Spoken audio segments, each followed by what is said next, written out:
Hey everyone, this is David Hilster and my dad. Say hello, Dad. Hello, Dad. Hello. Hey, we are live and we're going to be talking about inertial mass.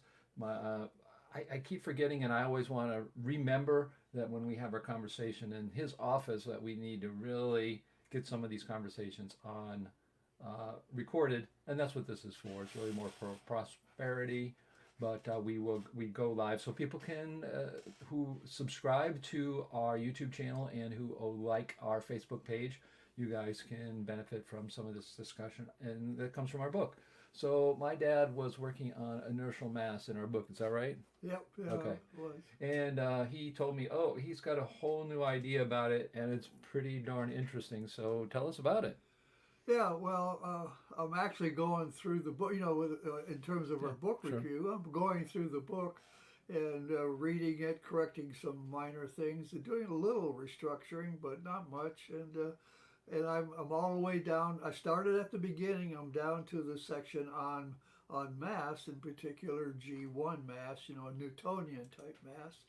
And one of the things that comes up into mind is that you need to be able to describe inertial mass versus gravitational mass, because that's Can we the issue. get? Can you talk about what inertial mass is, or the idea of what it's supposed to be? Well, yeah, that's what Oh, I'll oh, get to it. so- Yeah, the inertial mass really, and this it comes from Newton. It comes from his first principle. By the way, I don't like the word law. I replace it with principle because I don't think humans will ever write a law that will precisely describe nature. I think it's rather arrogant of us to use it. So, but his first principle is about an object at rest or in constant motion will stay at rest in constant motion until acted on by another force.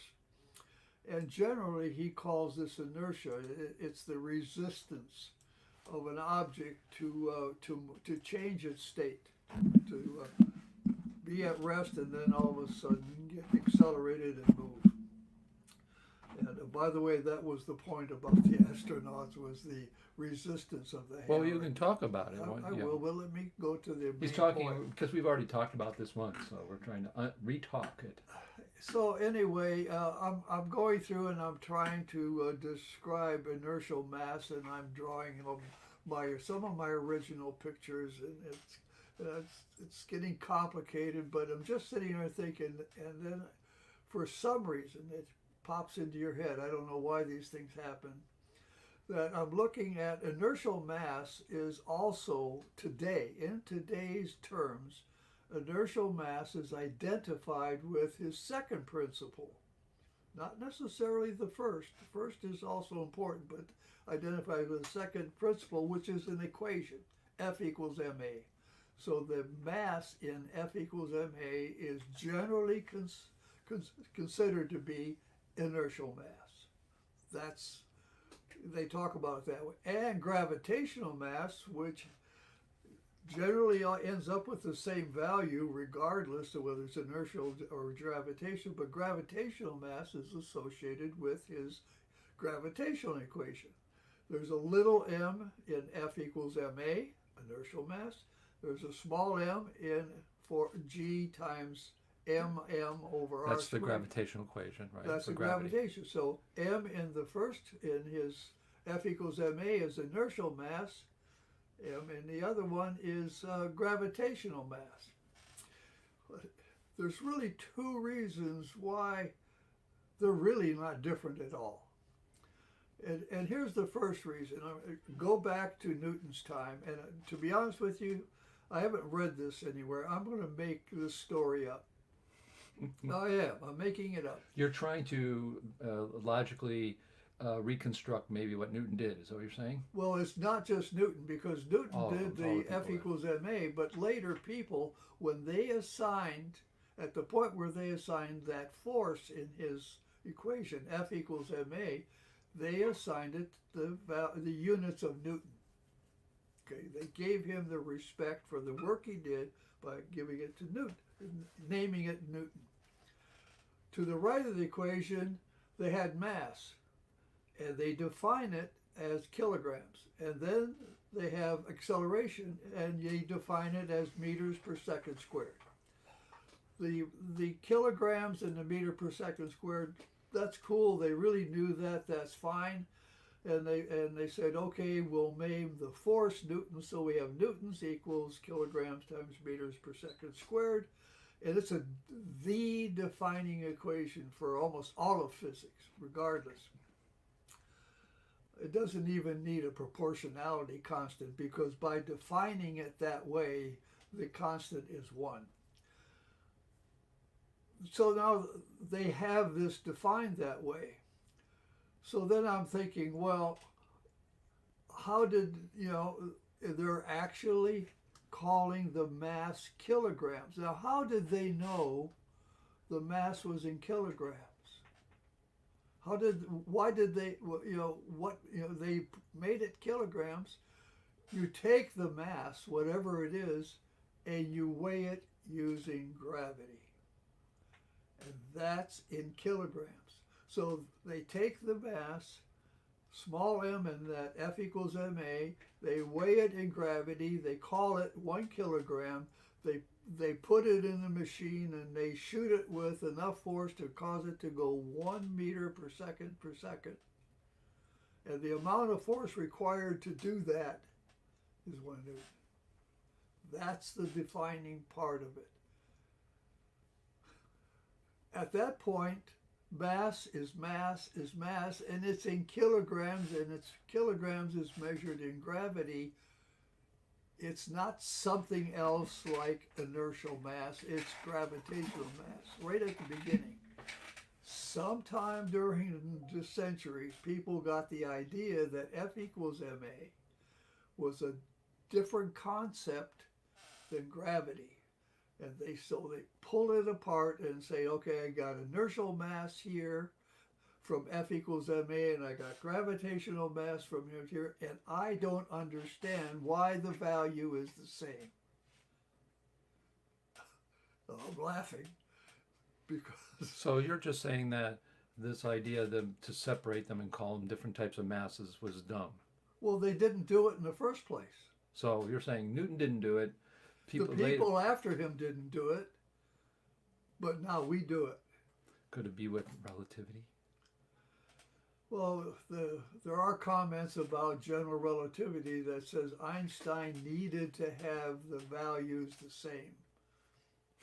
So even Einstein said they would be, should be the same. They should be the same. Even Einstein is saying, well, there's inertial mass and there's gravitational mass because somebody pulled it apart and said they're two different things.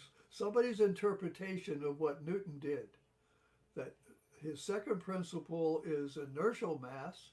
Well, Newton, I think, starts the confusion because he calls it inertial mass. Well, I thought you said he didn't. No, he does. It's not in his statement, but it's in the text. Oh, okay. It's in the text, I believe. If you read it, it's in the text that he says it's inertial mass is the resistance to motion. So like the resistance to motion, which is once you tell people about the space station experiment. Right. So did they call that inertial mass? So when you were searching inertial mass, was that what you found? Or what was it? In that video, I'd have to relook at the video. Okay, but explain to everyone here what that what that video was. Yeah, the inertial mass is its resistance is a statement about its resistance to motion. So in this one video, it's an excellent video, and I was thinking of doing another one of my videos on it. This astronaut has in his hand a hammer and a pencil, or a pen, I think it was a pen. And he's going to demonstrate the resistance to motion, which is inertial mass. And so he takes this pen and he just flicks it with real lightly, just normally with his finger, and that pencil shoots off. No resistance to motion. Then he lets the hammer go because it's floating in space, and he flicks it and it barely moves. The mass of the You know what he said in the video? He told me. He said, "Look, the hammer retains its mass." That's what he said. Okay, he's an astronaut, not a scientist. Oh boy. I'm not. Ouch. No, the point is, with the same amount of force, the pen goes faster and the accelerates more, and with the same amount of force on the hammer, it accelerates little. It's exactly what happens to the Earth and the Moon. The Moon accelerates more than the Earth because the Earth has more mass and the Moon has less. So that's a demonstration of inertia. You can also, part of this video talked about how you weigh yourself. The next part actually, it has two different videos inside the video where they explain how they weigh yourself in space. And they do it on a vibrating chair. Well, it's got springs probably, yeah. Well, yeah, it's going to vibrate automatically. Now, this chair is calibrated to what? On Earth, it's calibrated such that when you put a 1 kilogram mass, or maybe you want to put 100 because it's a bigger spring and so on, put 100 kilogram mass and you get it vibrating a certain way, and the degree of vibration, the rate of vibration is determined by the amount of mass. What's the mass measured in when they calibrate it? Gravity. And so they correlate this way to measure using what ostensibly is inertial mass, because this is not gravitational mass in this vibrating chair, it's inertial mass, but it's correlated to the... It's calibrated with. With, yes. It's calibrated with gravitational mass. Mass. And so, and they're equating the two, inertial and gravity. And it works. Not saying it doesn't work. All I'm saying So in the end, we don't need it? We don't need to even have the term at all? No, because there is really, the context is not different. They get mixed up together. They take a kilogram of gravitational mass and they put it in an inertial formula that has inertial mass, and they don't even recognize they did that. I don't know if they know they did that. So here's my a question. I think that would be an interesting follow-up. Because obviously we've talked about this and you have videos on it. So remember, folks, if you haven't subscribe to my father's YouTube channel. He talks about a lot of things in the particle model. Watch the video on hammer and feather. Hammer and feather. Okay. The So look up Particle Guru. by David Scott, the astronaut. That's me, David Scott. No, I'm David Scott, the Hilster. So You're just YouTube a Particle Hilster. Guru. And he was referring to Galileo, right? Oh yeah.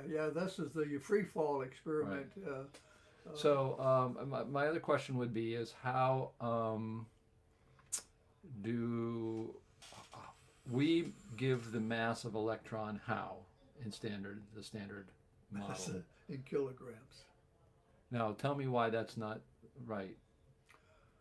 Well, from the particle model point of view, is the problem is that the G1 particle, or the electron equivalent, which is the equivalent of the electron, the G1 particle, if you're going to measure the G1 particle with G1 gravity, you don't get a gravitational effect because you have G1 particles hitting on a G1 particle, and the only thing they do is collide. And yet, in order to have gravity, G1 can be effective on atoms because there's space, molecules because there's space, larger objects because there's space. G1 gravity, trying to measure the gravity of a G1 particle, is like two billiard balls hitting each other that it can't go through. Could break apart, but they can't go through. So it doesn't act gravitationally. In the particle model, you have to be able to pass through most, interact a few, and you get your gravitational effect. So you can't measure the G1 particle using normal G1 gravity. What you do is measure it using G2 gravity. And when I explained in my other video, besides the hammer and feather video, the one that's on measuring mass, and a lot of people will look at this one. I explain how they use the electric field and the magnetic field to create the force that deflects the electron beam in a circle. And then they correlate that. What they do is they take the electrical force and the magnetic force, and they got all sorts of ways of doing this, math and graphs and whatever, to be able to correlate the energy involved with the process in this experiment to F equals ma, where forces in newtons, masses in kilograms. So they're correlating the mass, the energy of the electrical field and the magnetic field, which are controlled by G2 gravity, not by G1 gravity. They're controlled by G2. They're correlating that to F equals ma, which is in kilograms. And so they can do all the multiplication, division, and they end up with the electron being a certain amount of mass, only because they correlated the energy in this experiment with the energy of F equals ma is not energy, but they have force too. I'm not doing very well explaining. Did better in the video. So this video talking about mass of the G1 particle? Oh yeah. Okay, so I put that link in for people if you want to see the Lincoln Memorial. But but can't you, just because you know how gravitational fields work, well, maybe if you use a gravitational field, we can get an idea of really something about the G1 particle. But that would be, well, because they're doing it at the electron, right? And well, it doesn't matter. I explain that experiment using the particle model, where I have a magnetic field is a circular flow of G1 particles, where an electrical force is the electron stream is an electron stream that has a magnetic field around it. So you got I got two magnetic fields overlapping in such a way that it creates a G2 gravitational force inside this. It's a beautiful little, excuse me, I should say it. It's a nice little picture of how that field sets up such that there is a G2 force pushing on the stream of electrons going around, or G1 particles go around, until you adjust the voltage, you adjust the voltage of the electron gun, and you adjust the current of the Helmholtz coils until you get this thing to go in a perfect circle. Then they've got the radius of the circle, and they calculate with all these equations. They end up calculating the mass in kilograms, because they're correlating what I consider two different things. You can't go from the energy of G2 gravity, so to speak, and correlate it to G1 gravity. In the particle model, that does not make sense. So I think I stated it in the video that it's better to express the mass of the electron in terms of electron volts, which they do. There is a correlation. You'll see a conversion chart that each 1 microgram of mass correlates to so many electron volts. Electron volts is better. Why? Because that's what they're using to bend the electron beam into a circle. That's what they're doing. Why not express it in terms of what they're doing? No, they got to make sure they're going to get the mass of the electron in kilograms, because that's what they're expecting. They're expecting it to be in kilograms. But it can't be, because in our model, because you can't measure it. You can't put the G1 particle on a scale and use G1 gravity to measure it. So we need to start measuring subatomic stuff with G2 fields. exactly. Well, they did. They just don't know if they did it. They did. We proved it. You can't prove No, anything. no, you didn't prove it, but that's what No, they you, did. we proved it. No, nothing can be proved, folks. Proved it. Right? You can Well, only support. you got me all over the place here. No, that's pretty good though. I think that's, you know, we should, we need to use the G2 gravity to find the characteristics of the G1 particle. So what we need is a scale, a G2 scale, which doesn't exist, There you go. Somebody. and a meter that can measure the acceleration of G1 particle, the acceleration of G1 particle using instruments that are, I don't know how you do that. Well, wait, you can't. No, come on, we can't. Let somebody else do that. Let's just finish our book. Okay, I don't want to say you can't. I'm going to say that right now I'm guessing there is no instruments that can do Well, what I David think is asking. I'm to just do. saying what I'm saying though is somebody will look at our model and start, trying to do something with it. Yeah. And I challenge you. No, we're not challenging anybody. People will do that automatically if they really believe the model and they want to apply that model in the way. So Let me give you one kicker, and I hope Farouk watches this. A few days ago, Farouk Ordi, how do you say it? I'm not sure. Yeah. Ordi. Right. Farouk Ordi, who's been pretty interested in the model, watched one of my videos.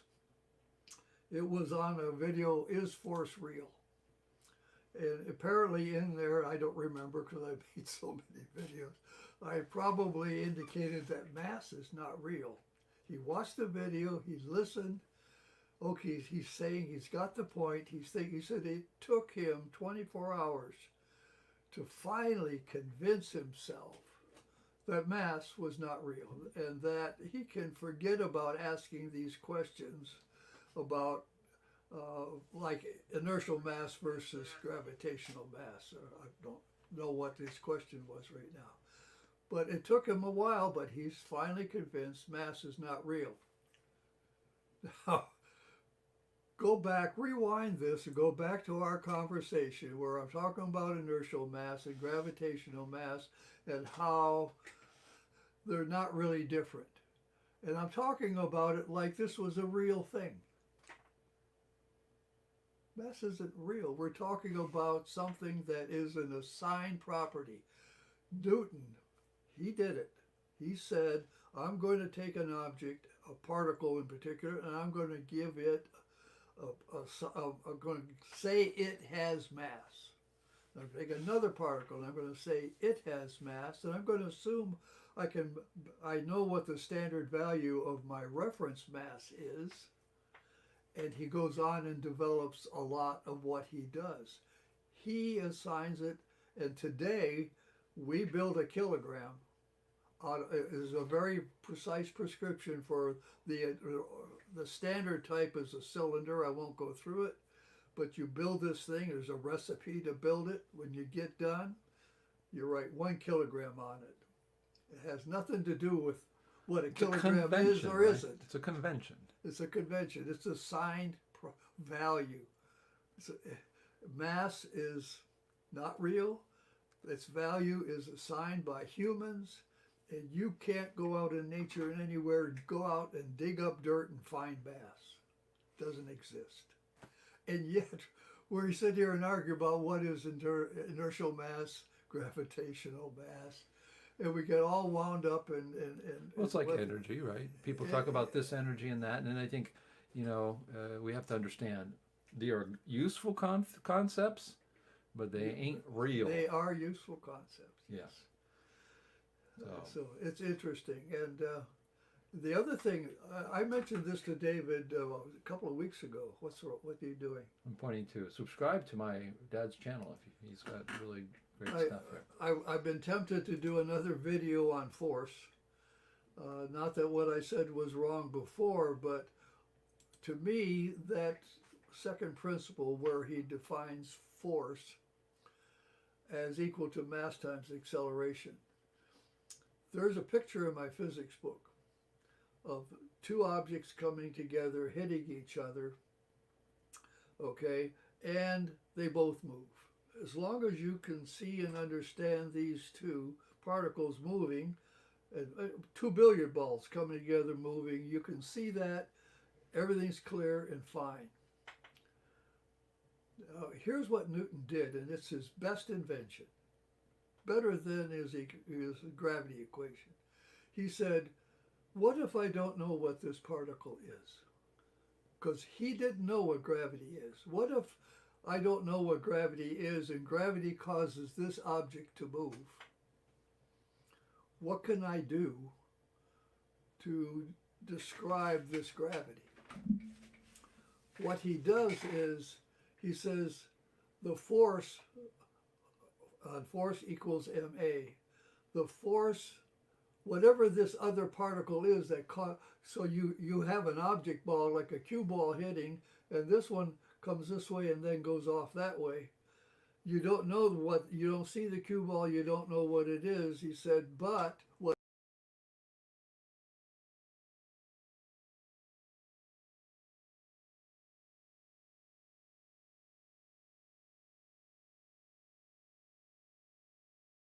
by observing the motion of the other ball. So it's the right side of the equation that defines the magnitude and direction of a force, of a particle or of something that you don't know exists, but now you know what its magnitude and direction is. I call that, he made force an abstraction of reality. He abstracted the reality of the cue ball and turned it into magnitude and direction based on the motion of the other side. Because it's an abstraction, allowed science to move forward. Coulomb used it, practically copied Newton's equation for gravity. He used it.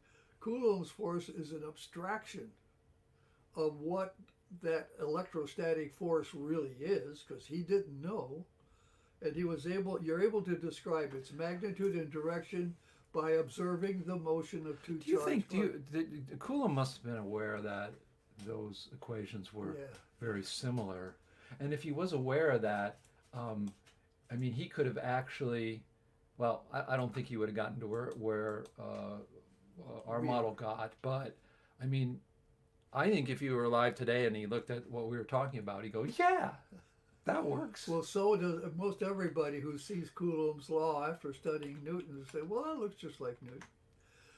But the abstraction, doing that way, allowed science to progress without knowing what these things are.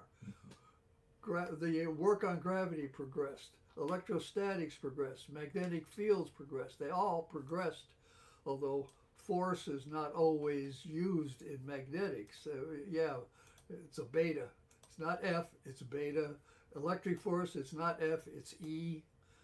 You know, they changed the nomenclature. But because of that concept of being able to take something that's real and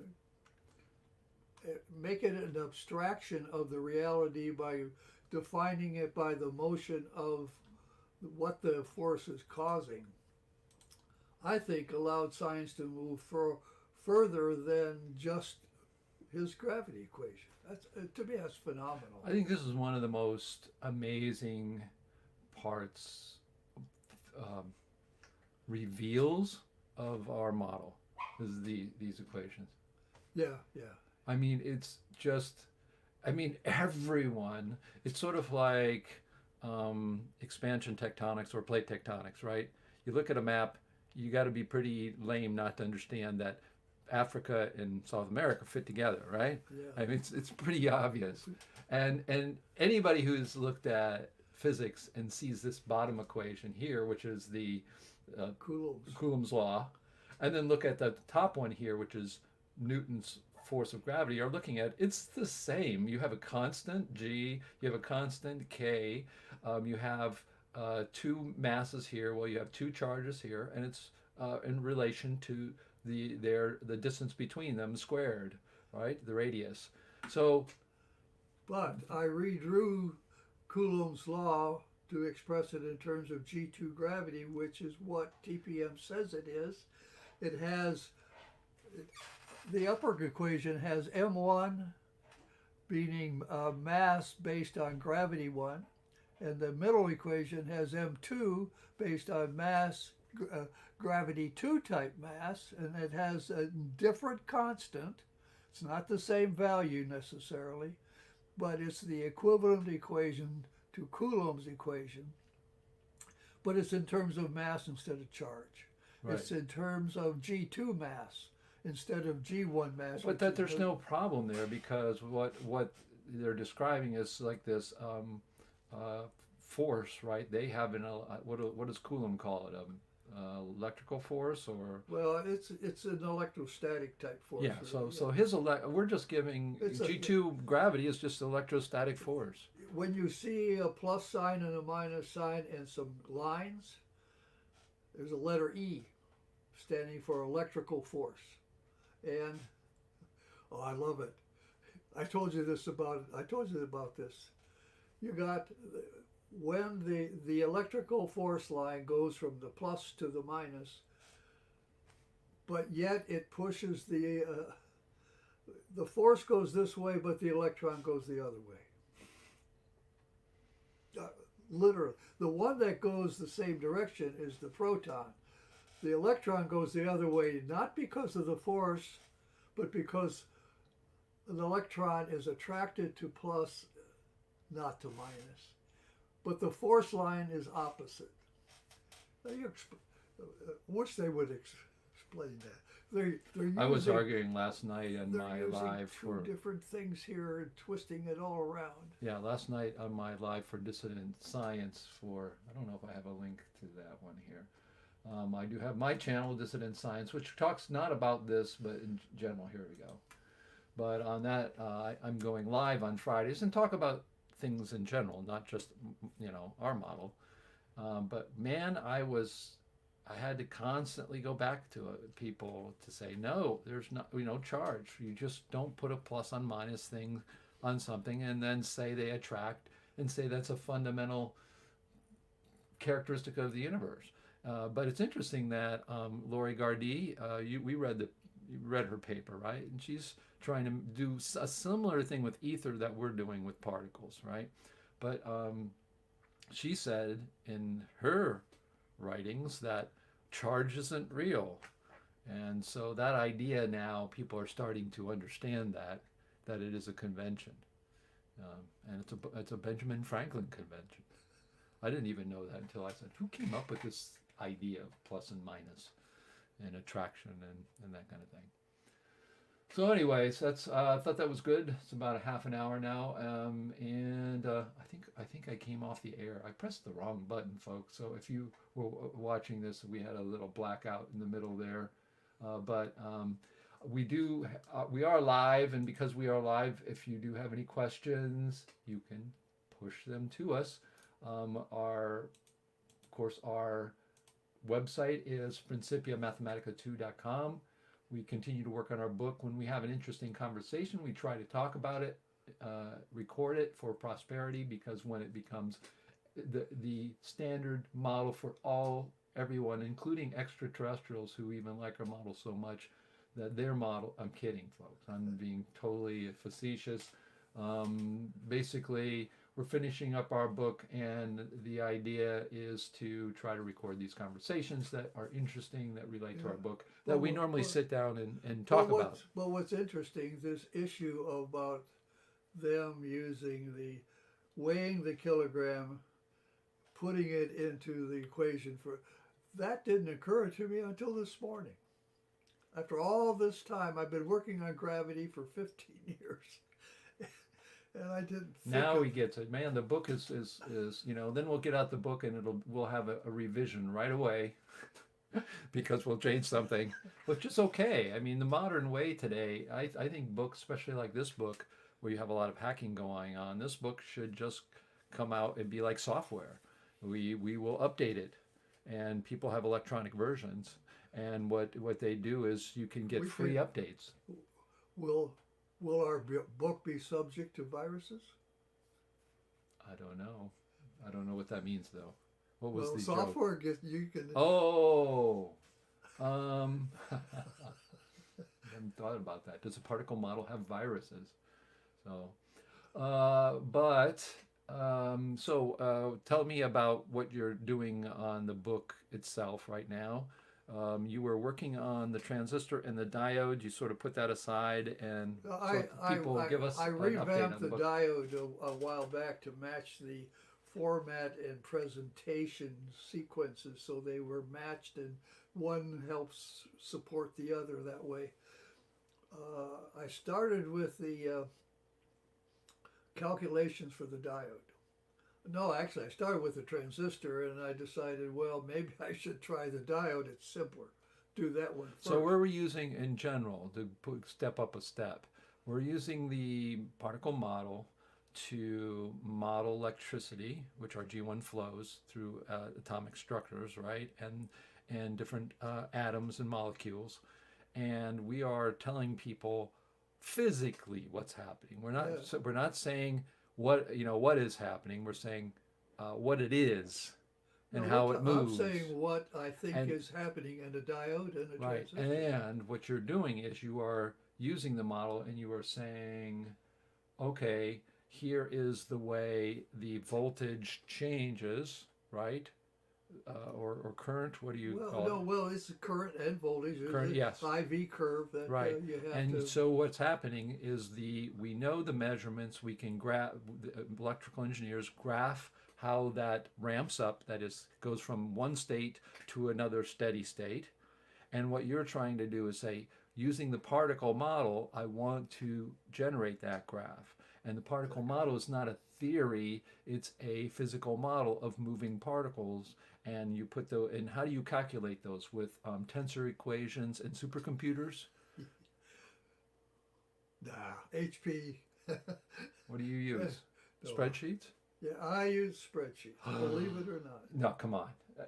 Are you telling me that the universe isn't tensor equations, but it's really spreadsheets? So everything we see is really a spreadsheet from some extraterrestrials When middle school project, and we're like those stupid when ideas you that were programs and things. when you the mathematics of one of my I think one of my I don't know if I used my regular equation. I scroll through there a bit. No. This is just No, look around.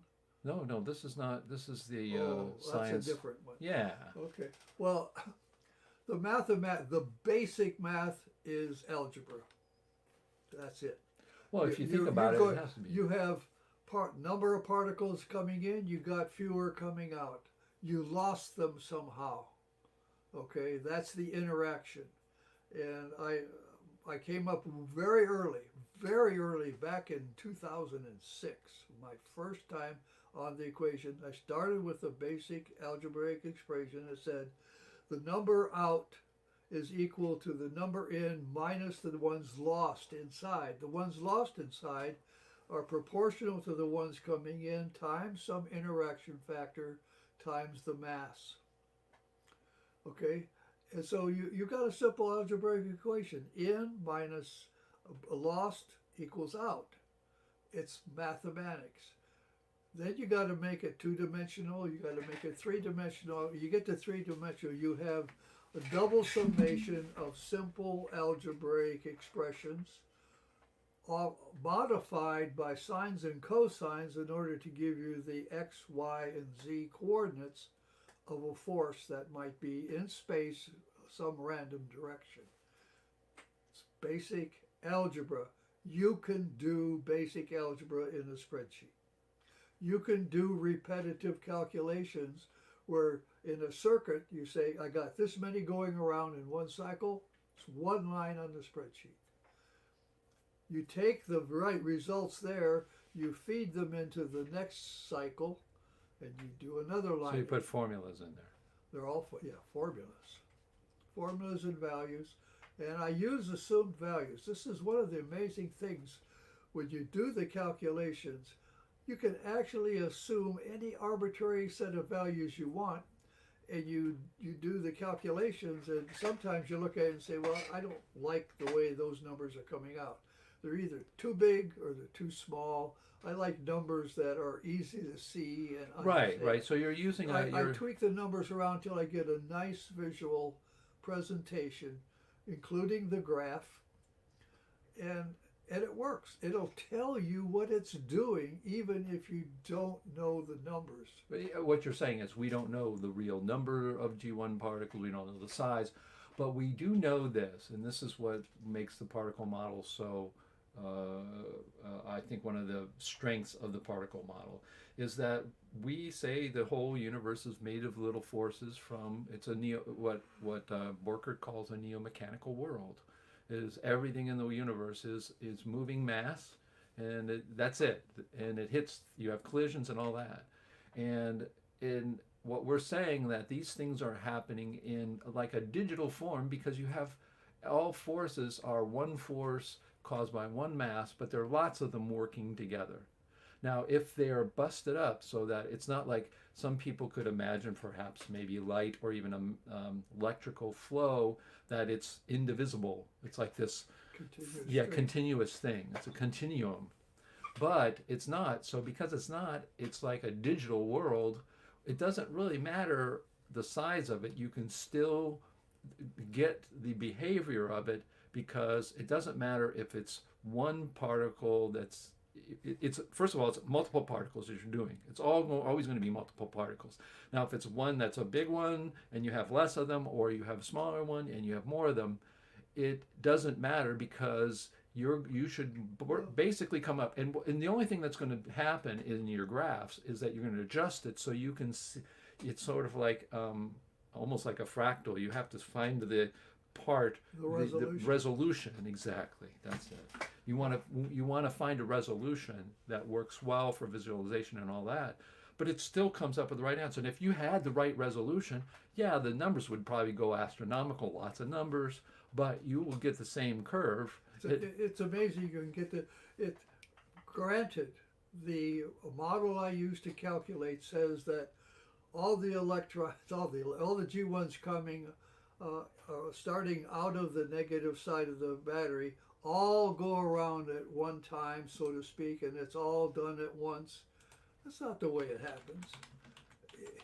It's more like, well, maybe I take it, or maybe I should take it halfway around and calculate, and then halfway around and calculate, or a quarter of the way, and then a half, and then 3/4. The more you do that, the more calculation it takes. My spreadsheet goes from 100 entries down to 1,000 to 100,000. Now, all of a sudden, spreadsheets don't work anymore. The closer the more resolution you want to get, the spreadsheet gets too big. So the spreadsheet will run out of. So if I really want to do a calculation in the future to find the value of these constants, which I hope to do, I'm going to go to Visual C++ and write the program to do it. For C++, yeah. But it doesn't change the equation. It's still an algebraic equation nestled inside a it's double based summation. On forces being small moving masses. They have characteristics because of those electrical components and the way they're put together. Yeah. And you calculate. What you're doing is you are now generating the graphs not from measurements, but from an actual physical model. And what we're trying to say is our physical model, even though we don't even know the actual values, still will show the same behavior. I've done that, okay. I've done it for the resistor, I've done it for the capacitor, and I've done it for the inductor. I've done the spreadsheet, and I got curves. They're not precise, they're not fine-tuned like I'd like to see it, but it shows initially that if I make the algorithm for a capacitor according to the way I understand the G1 particle behaves in a capacitor, I got to make the algorithm. I don't use the formula. There is a formula in engineering, E equals minus RT over RC. I could use that. I don't do that. I go in, I say the G1 particles in the capacitor are accumulating. Okay, so I have a place for accumulating G1s. The amount of accumulation affects the next cycle because more that are accumulated, the more that are blocked. And I got an algorithm that says, literally, it says for every one stored, I block one. It's not right. It's not right. But when I got done, doggone if I don't get an exponential curve. Not precise, not pretty. It's got a little oscillation in it. I know it's literally wrong, but as a first cut, and I'm modeling it based on what the particle is doing. I'm not using some exponential equation that's been derived along. The exponential equation has been developed based on curve matching. You mean that's how they do it? Of course. Yeah. Well, I shouldn't say of course. I don't know of any development of that other than, look, it matches the curve. But what if, think of it. What if we fine tune the model for the capacitor, the battery, the resistor, the RC network, better and better and better, and our model says, yeah, it's like the exponential, but it's a little different. Then you get out your $2,500 voltmeter and start showing it different. Well, but the point being is those e to the minus t over RC, that term is an empirical term. There's there's ideas behind it, but I don't think that they worry about how many electrons are stored, how many are blocked or not blocked. In fact, the electron doesn't even go through a capacitor. According to standard theory, electrons cannot pass through a capacitor. I got G1s flowing through all the time, and I still get the curve. No, that's pretty amazing. I think it's the whole idea. In our book, for those who don't know, because my dad's an electrical engineer, we're using electronic components as a way to apply the model to real world application. And of course, electronics couldn't be bigger in the sense of what the technology is today, right? I mean, the world, I think the number one thing that we have as human beings, our technology that's been the most success has been electrical engineering, really, right? Computers, everything we do, our modern life wouldn't really exist. There's some physics behind that, I'm sure. But the problem is that we have no explanation of physically what's going on, and the explanations are just ridiculous. So what do we have? We have empirical equations that work, but if you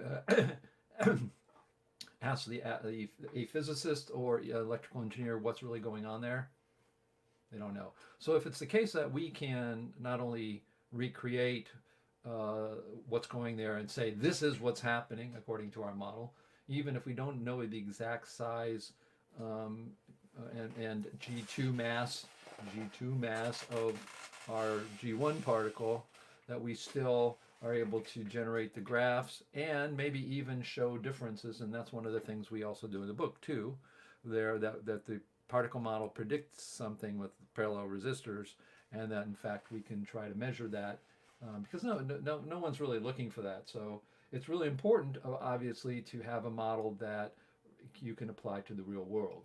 And so this is really an excellent example. Besides other things that we explain, other people don't explain, but I think that's fantastic too. So, I think I'm done. He's done. Okay. All right. We've 50 minutes and we're good. So I see there are no questions, but I do appreciate people, everybody who has attended and who are watching this as a recording. And we hope to have more of these. And because we're both working from home, well, my dad he's retired, and we're working, literally live across the way. from both of us. Um, Across the hall. across the hall from each other, that when we do have interesting discussions about our model in our book, we'll try to put them on here. In fact, we were talking about this, and I said, got to go over and do a live session. It says, have you answered Adam Lohr's question? I lost communication a bit. I don't know. Let me see if Adam Lohr had a question. Hello? Oh, mass energy. Okay. Um, you're saying mass, energy, and charge are not real. What else? Force, Force, momentum, momentum, time, time. Yeah, time space. is. Space is not, well, space? Time is not, no, I don't know about space, but time isn't What real. is real? Huh? What is real? Water, air, dirt, The atoms, right? the atoms. Those are real. Uh, But I think what it is it's the concept. Mass is a concept. Energy is a concept. Mass is a convention, really. Energy is a concept that's useful for us calculating useful things to do, so we can know how much of something we need to do so much work. Really, I look at energy sort of. If people want to say, well, energy is a concept, what is it? What do we sort of use it for? It's sort of the potential work that we have. So you have gasoline in a lawnmower, and you say, okay, how long can I rotate this blade for? And so you need calculations because, well, do I have to put a 10,000 gallons of gas to do this, or can I do it with, what is the size?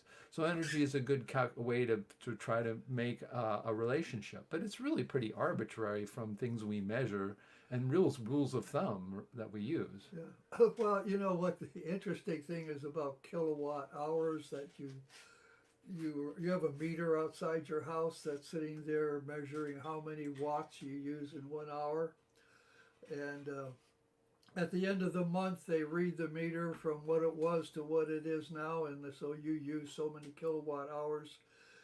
And watts or power or energy, they're not real. It's not real. Kilowatt hours is not a real thing. Yeah. Yet the billing company sends you a bill It's in your real bill, what you have to pay with real money. for something that's not real. There you can see, we can start a whole political movement saying we're not going to pay for our energy bills anymore because we're paying for things that aren't real. They can't show us they're giving us anything. No. As a matter of fact, they don't think they're sending you electrons to run your house. No, they don't. I read an article one time when I was going over power distribution where it said the electrons in your house that power this computer and light the light come from the wiring in your house. It's all there. What are they saying they're doing? The electric force, this E force that we talked about a little while ago, is pushing the electrons, making them move this way, and then making them move the other way, clockwise, then clockwise, and so they're moving the electrons back and forth. The electrons in your house are going back and forth, and in the process, those moving electrons hit the atom, the thing, you know how it generates a photon, and that's where the light comes from. They're not delivering everything. Somebody last night said that they believed something that someone postulated in the 1930s, that an electron was really two photons together. I said, now that's an interesting concept, but the problem is if you're saying an electron goes to a photon, now you're inheriting every problem that exists with a photon. So I don't know if you solved anything. There are diagrams from quantum mechanics or particle model theories. I'm not saying it right. Particle physics? Yeah, where standard model. Where like Feynman diagrams or something Feynman like diagrams, that, yeah. shows an electron hitting something and two photons coming up. Right. I've seen that. Right. So I think that's where it I think comes that from. people, right. I think that's what people postulate. But of course, you have the whole problem of the photon. Now, what are you going to do? Right? You can have big ones that are blue. I just think we should, if somebody wants to come up with a model with arbitrary attributes, what they should do, this is funny, and I'm getting, this is really sarcastic, folks, so I'm not, saying this is true. But what if you're going to make a photonic model, or you're going to make a model? Make it so it's easy. Color code it right away. Don't make color like, weird colors, like quirky color and, you know, if you're going to make a photon model, photons that create blue light, they're really blue.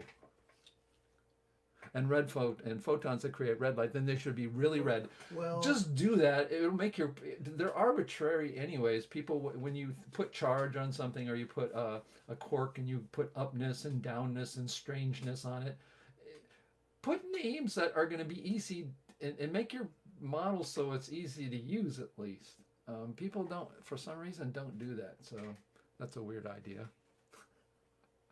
If you use arbitrary attributes on arbitrary packages, well, the Newton's picture. Somebody drew a picture that he thought Newton would have drawn possibly for his particle model of light, and they're colored, right. but they're also big. So Right. big ones are Right. red and small ones are blue, or Right. something like that. So yeah, you could make it at least easy to interpret, even if it doesn't work really. So, okay. So we actually answered a question. He said thank you very much, and yep, our bill is real for sure. So I see. Thank you, Bia, Adam, Farouk, and all of the people who have been watching, and all the people watching recorded. And remember to please subscribe, especially if you're from Facebook. What we'd like you to do too is to subscribe to us on YouTube. And all you have to do, if you want to do that, if you're on your phone, go to youtube.principiamathematica2.com and subscribe to YouTube. So when we have more people on YouTube as well, these things help us, because the more we have on YouTube and Facebook, the more people are going to look us up and find about what we're doing, and possibly buy our book. So thank you very much. Looking forward to the book. Okay, Adam, that's great. We at least have half a dozen people who want to buy it. So that's good enough. If half a dozen people buy it. I've gone through half of it now, and I think it's looking good. I want him to go through now. One of the things I'm going to put on is for you to really seriously is to go through and start looking at the graphics where we need to really attack the graphics. And maybe. But I'm still going. I got to finish the inertia. I got this one part in inertial mass. But this is the next. There's this issue of the inertial type mass and gravitational mass that coexist in a flyby object that I think is phenomenal. I have it in one of my videos. It's just such a neat way to look at what's happening inside an object as it flies by and curves. Just I call it an elegant. Are you going to need a graphic for it? I got one, but I'm sure you have a better one that'll. What do you grab stuff from the internet? No, I made this one myself. Oh. Yes, it's. I want to know. Here's going to be the challenge you between everybody. Will any of my father's original graphics make it into the book? Will David D. Hilster, an artist? Yeah, I'm a real artist. Will I allow? Maybe I could. Here's what I'll do. Maybe I'll pick one and say, okay, I will put a disclaimer on it. It says, I did not do this. I have nothing. No, don't do it that way. Okay. Just tell them that there's one graphic that wasn't changed, and they have to figure out which one it is. Okay. And so you pick one of my best. The other Easter egg. These are called Easter eggs. I don't know if you knew that. What people do is either in software, in software mostly, there's like, if you press these 6 keys together, you get like some weird thing comes up and you get a bonus. I don't know. They're called Easter eggs. Well, our Easter egg will be one graphic we will let my father keep in the book. And the other one will, can you find 2 identical particles drawn? Because I have a randomly a generator that generates them with a program, a JavaScript program in Adobe Illustrator, and my goal is to make sure there are no 2 same particles, because that goes along with Borchert's idea that no 2 particles are identical. Okay, that's enough, folks. Thank you so much. Thank you. We are 1 hour into it, and I appreciate people popping in. and we do this now and then. And when we have something we know is coming up, we'll try to give you a heads up. But when we are in a mid discussion, and I realize this discussion could be pretty interesting for prosperity, for our book, and for people interested in our book, and to generate interest in our book, then we will pop on here once in a while. But I will try to announce it ahead of time. Remember to subscribe and like us and let other people know. All right. Thank you very much, David D. Hilster Bob? and Bob D. Hilster. Bye-bye. Bye.